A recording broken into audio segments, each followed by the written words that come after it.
barko nakadaong na sa port. Yung iba nandoon na.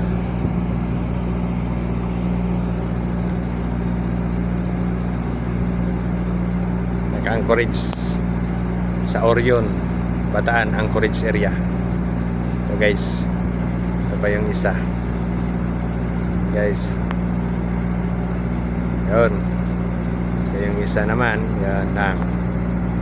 Dito rin sila guys sa anchorahe. Nag-anchorahe lang yan dito sa Orion, Anchorage.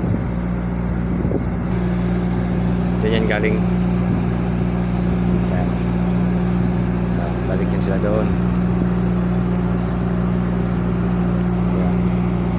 Pagbalay natin yan sila. Ayun.